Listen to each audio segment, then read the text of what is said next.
Assassin's Creed franchise is one of the darlings of this console generation. As one of the most successful new IPs, it built a huge fanbase out of the gate, but yearly updates have diluted its cachet. The IV drip of updates from one year to the next hasn't helped either, but there is hope that the final chapter of the current story arc will return it to prominence. Does Assassin's Creed Revelations deliver on its name?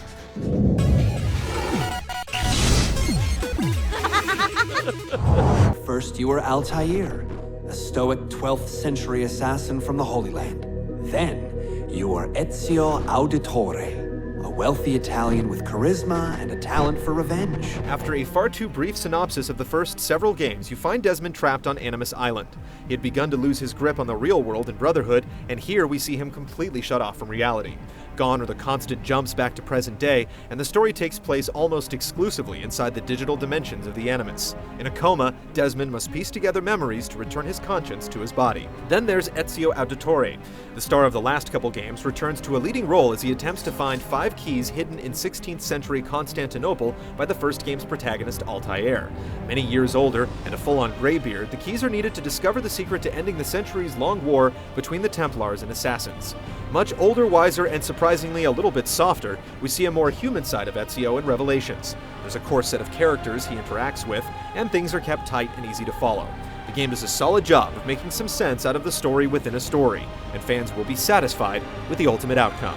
But luck deserts me when I play. I hasten to the door.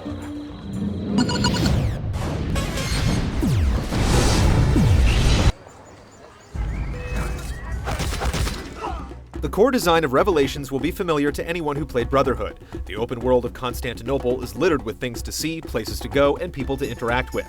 Despite the distractions, the path forward is never obscured, though participation in side activities is more essential than ever. It is a small price to pay to preserve what you have built here, no?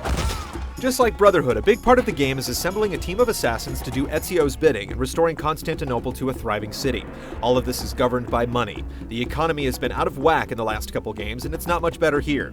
You'll still have more money than you can spend as you patiently wait for campaign landmarks to unlock new weapons and armor for purchase. Businesses are cheap to restore, which only adds to the money deposited in your bank at timed intervals. Recruiting assassins is just like the prior game. Once they've joined your cause, you can send them on missions to conquer foreign lands that net you cash, and upgrade points for their weapons and armor.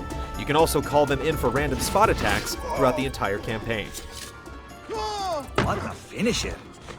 Mission variety has also been a sore point in the past, and while you still get way too many fetch quests and trailing missions, some new elements have been added to the design to keep things fresh. In Brotherhood, you were tasked with taking over Templar dens, and while it returns here, there's a twist. If you do not revisit areas you've conquered and clean them out of Templar influence, they'll attempt to retake the den. This initiates one of the game's biggest surprises, tower defense. More than just a novelty, you'll return to it time and again as the enemy never rests. It's handled fairly well, but it feels out of place inside a game like this. You'll find many ingredients for bomb recipes scattered throughout the city. Bomb crafting is another major addition, and as you plunder chests or loot dead enemies, you're given ingredients to build custom explosives. With around 300 different combinations possible, it's plenty deep, but with the exception of a few missions, it's hardly mandatory. We've enjoyed experimenting with them to see how they affect enemies, though.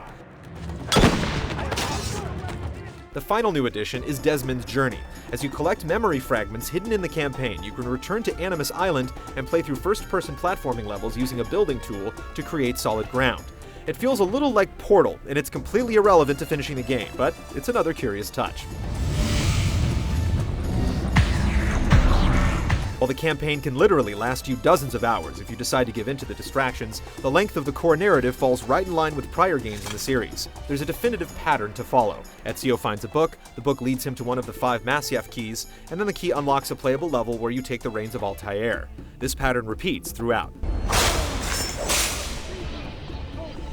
The Stab or Be Stabbed multiplayer returns from Brotherhood with a few tweaks. Set inside the Abstergo Templar training program, as you level up you unlock cinemas that give you some insight into the organization. Where you had to earn all your abilities before, you're given some right out of the gate this time. It doesn't help much though. Higher level players have a distinct advantage, particularly in the team-based modes, where things like invisibility give them a decided edge.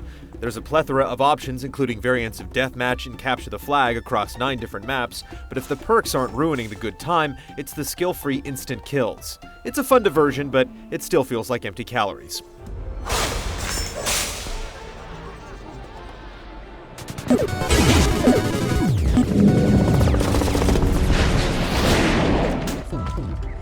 Assassin's Creed already has the parkour thing down, and that hasn't changed here. You essentially need to hold 2 buttons and steer Ezio and he'll handle the rest. His traversal is supplemented by the hook blade, You've never seen one? a hidden blade with a curve on the end that allows him to slip down zip lines and even assassinate from them. It also comes in handy during especially long jumps, as it gives him an extra few inches of reach. It's integrated well into the level design, but minus a few conveniences, it's not especially necessary. Hand-to-hand combat has always been thrilling to watch, but not as exhilarating to control. With counter kills allowing you to essentially walk through every combat scenario, there hasn't been much incentive to explore the possibilities. That's been changed a bit here. While many enemies will still fall to this technique, there are several types that will shrug it off and force you to master parries and kicks.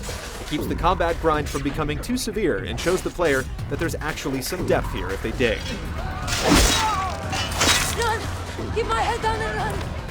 Set-piece moments have been pretty muted in these games in the past, and while Revelations does not fall into the context-sensitive trap, there are many more moments of awe than in prior games. It doesn't approach Call of Duty or Uncharted levels, but we've been left with a lot more memorable moments this time around. We also appreciate the platform-heavy, enemy-free tomb raids to secure the 5 keys, as they provide a nice balance to the rest of the action.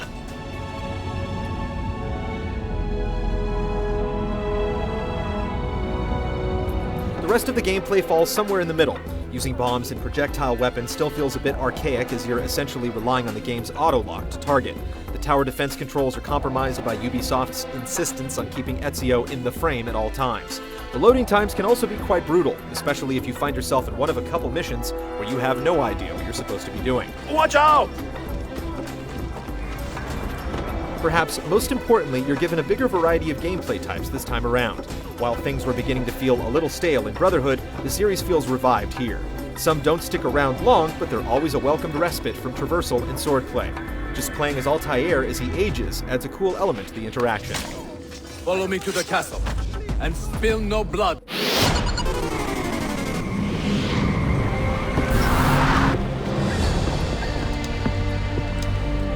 A magnificent sight. It is a work in progress. This engine is beginning to show its age, but it's still a solid-looking game thanks to its art style and commitment to authenticity. The costuming is period perfect, and it's still a wonder to see an old society like 16th century Constantinople alive once again. The visuals do slow down at times, and there's a little more cut and paste with the buildings than normal, but this can be explained by the actual architecture of the city during this time period. Animation is still the game's forte, and while the engine does spew out a ton of polygons at a time, the little things like fire and explosions look dated. Oh, il diavolo in persona! Stay back! Duccio, a pleasure. Jesper Kyd returns to compose the soundtrack, and it's up to his usual high standards. The Middle Eastern tinged tunes are extremely subtle at times, but the audio always manages to ratchet up at all the right times. The voice acting is at the top of the class, with realistic dialects that can only come from hiring actors who actually live in these regions. You are the man I long to meet. Renowned master and mentor. Ezio Auditore de la. Revelation's presentation is a little ragged at times, but it still manages to impress on the whole. Come, my boy. Ready your blade. This battle is not yet won. Assassin's Creed Revelations delivers with the most varied, creative, and complete game in the series. It does tread a little too closely to Brotherhood, but a concise, interesting story with significant payoff helps mute its similarities. If you're a series fan, your dedication will be rewarded, and even those disappointed in the prior couple games should give it a shot based upon a lot of long-standing issues being rectified. The engine is a bit long in the tooth, and some of the content isn't entirely worth exploring, but if you're looking for an unforgettable top-shelf action adventure, heed the creed.